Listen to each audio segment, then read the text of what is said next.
Bakadama TV nga tukyali mu kusanyuka olw'abaana b'e Jordan okubeera nga bakomyewo oba bazze e Uganda ate era bakadama b'e Jordan abali mu kalantini bayinawo message eno. Bagamba bajja e Jordan nga 16 naye paka kati tebannaba kubeera nga bava mu kalantini ng'ate tebabawa nsonga eri awo y'amaanyi balaga lwaki bayina okusigala mu kalantini. Tugenda kuwuliriza amaloboozi nabagamba tujja kugoberera nga Bakadama mu bulungi ne mu bubi, tubagoberere nga bali mu nsi z'Abawarabu, tubagoberere nga batuuse e Uganda, tubagoberere mu ngendo zaabwe, tubagoberere mu buzibu bwe balimu, obubbi bwe bababbamu, okubonyaabonya kwe babonyaabonyamu, ate tubagoberere mu ssanyu Bakadama abagenda otulaga biki bye bakozeewo. Waliwo Bakadama tugenda kutandikawo puroguramu ejja ng'olaba Bakadama bakoze ebintu bazimbye, so si buli muntu agenda e Buwarabu nti abonaabona. Waliwo abakikufuniramu ddala ne bazimbira ddala. Tugenda kusooka tuwulirize abaana bano ab'e Jordan abali mu kalantini, nammwe era abagenda e Jordan mubeere nga mukimanyi nti musobola okusanga ekintu ekyefaananyirizaako bwe kityo. Naye bw'osanga ekintu ekyefaananyirizaako bwe kityo, ofuna engeri gy'ojja okubeera ng'okiyitamu ng'owulidde munno yakola ki yakirimu. Katusooke tuwulize Kadaama ono atunnyonnyole bulungi kiki ekigenda mu maaso mu kalantini na lwaki ennaku ezo zonna bazimaze nga tebannaba kubeera nga babata okuddayo waka. Yes, hello Nyabo, oli Kadaama TV. Nsiza kwenda abatuuliriza sigenda kweyanjula mu manja naye ngenda kweyanjula olw'ekibiina. Batuulira mwenna ku Kadaama TV. Tuli abaana abava e Jordan abajja nga 16 ne tubeera mu kalantini, tulina okubeera mu nnaku nnya. Naye kaakati ebintu ebituuse bitusobedde bitutabuseeko, tutaaga n'abalala bawulire baleme okuva mu nsobi naffe gye twakola ki gye twagwamu. Omulundi ogwasooka bwe twajja ku airport batuggyako samples za corona nga twakajja ku airport. Twamala ennaku 3 nga tubanja samples ne batugamba ebyuma byafa ne tukita ne tukivaako.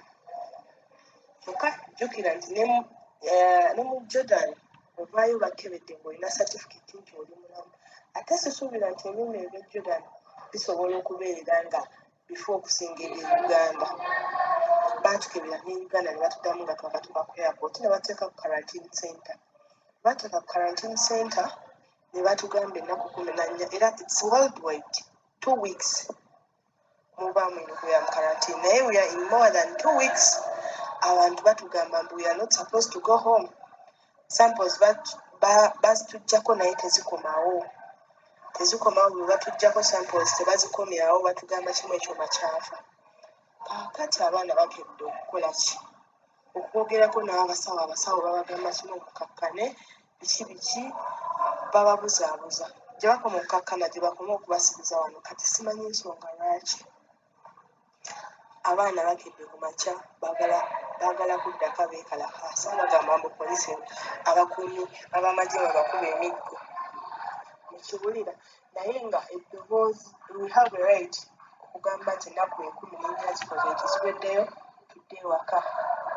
Naye bagamba batya nti abaana bagenda bakuba emiggo mu beekalakaasa olw'okugenda ewaka. Bwe tubabuuza twakumalayo ennaku mmeka bagamba you are in 19 days. Mulimu abamu abateeyamba bakamalawo omwezi n'okusoba.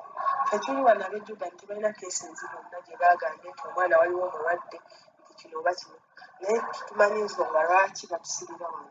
Singa tubaddemu balwadde nga mulimu gwe bajja mu bantu tugambe nti ennaku muziddamu kuba ge mateeka, naye tetulina mulwadde gwe bamugyeemu. Oba ddala gavumenti etambulira ku mateeka, lwaki tebatujja wano? Lwaki batulemeza wano? Ate nga bagamba abantu abaana abali ebweru mu bifo bya kalantini byajjula. Kano tugambe nti kakodyo tikubanga mulago gye batunuulidde it's a quarantine center paramedical. Tulina babeeza wano nga tulimbalimba abaana ab'ebweru nti ebifo bya kalantini byajjula. Ate kisinga okwewuunyisa baatusalamu emirundi 2. Abaana abamu baabatwala e Gayaza quarantine center eri Gayaza twajja nabo we were the same ejjo baabatadde ne bakola ki ne bagenda kyekyankalanyiza ky'abaana abali e Mulago ne kiba kyankalanya kubanga gavumenti eraba nti Kabanyolo oba Egayaza ekyo ekifo kiri mabbali teri ayinza kumanya nti babaddeyo abaana naye batunuulidde Mulago kubanga nti ye quarantine center buli omu gy'afokasinzeeko naye abaana kubanga bamaze ennaku zaabwe nga tebaggyemu keesi yonna lwaki babalemeza wano kitegeeza ensonga y'emu gye beekwasa abaana abali Jordan oba abali stranded abaagala okudda ne bongerayo ennyonyi yaabwe bw'oba babeera bagamba mu quarantine center zijjudde nga batunuulidde Mulago kumbe batukiipinga wano oba kuyisaawo byabwe nze simanyi gavumenti kyeriko naye bannange buli atuwulira tukubye omulanga baagala kudda waka ne bannaffe abali mu Jordan nga they are stranded there nga babagamba ennyonyi bagisazizza mu quarantine center zijjudde ekyo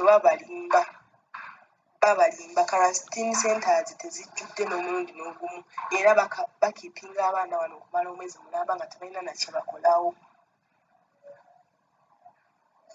twetaaga right yaffe naffe okukola ki okudda ewaka ennaku 14 bwe ziba nga zaggwako kati tuli mu nnaku lwabiri kiba kitegeeza nti gavumenti bagamba batya world wealth tebakyalina byakukozesa biki n'ebyokulya lwaki baba batukiipinga wano nga bagamba tebakyalina byakukozesa obukebera bwabaweddeko emmere tuyisa abaweddeko biki lwaki baba batukiipinga wano ng'ennaku 14 zaggwako ate nga bakuba omulanga mu tebalina byakukozesa nsonga ki gye twagala okumanya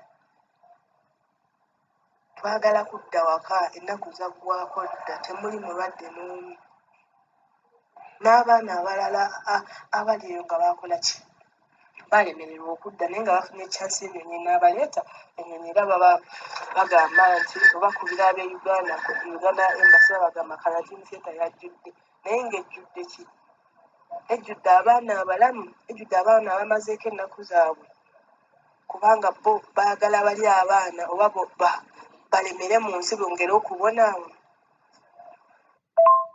ekisinga okwewuunyisa n'ekisinza okutabula abaana b'e Mulago abali mu paramedico batya abaana b'e Gayaza nga tebalina yadde results eziraga nti temuli alina corona oba temuli cases yonna nti balamu nga tewali alina certificate eraga nti bamukebera corona nti mulamu ne babata ne bagenda balina bukakafu ki nti abaana abo balamu okukeera ku makya ne babata obuti ne babagamba bagende ndaba nga waliwo ensonga waliwo ekitali kituufu twetaaga buyambi bino byonna twagala babituuse ku gavumenti ababakulira abali abavunaanyizibwako World Organization kubanga be bateekawo eryo etteeka nti ennaku 14 zibeera mu karantini twagumira etteeka ne tugamba nti tutuukirize amateeka naye this is was 19 days nedda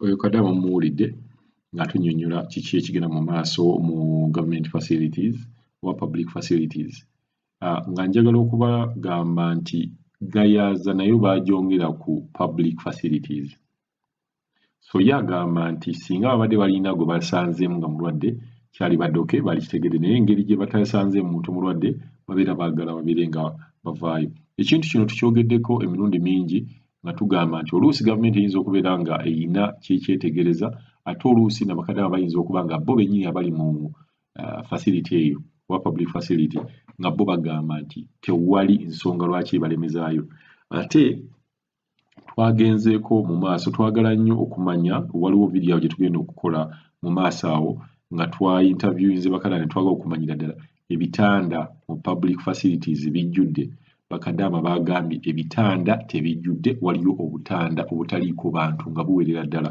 so tujja kukwata vidiyo eyo naye tubeere nga tugireeta tubalagire ddala kiki ekibeera mu public facilities ebitanda bijjudde ebitanda tebijjudde bitanda bimeka ebiriko abantu era bitanda bimeka ebitaliiko bantu so tubeera twagala twala ensonga eno nga waliwo evidence bw'otugamba nti ebitanda tebijjudde tulage vidiyo nti ebitanda bikoze eki tebijjudde bw'otugamba nti nowonna wajjudde era tubeera twagala vidiyo tugabe nti wonna wakola ki wonna wajjudde naye nga Kadama oyo nga muwulidde yagamba nti ebitanda weebiri era wakyaliwo ebifo era bo bagamba ennaku 14 bwe ziggwako zibeera zimala okulaba abalwadde n'abatali balwadde mubajjeewo ate muleete abalala abaana baleme kubeera nga bali stranded. So katulabe ne ka video kano ketugenda okubeera nga tusembyeyo ku story eno.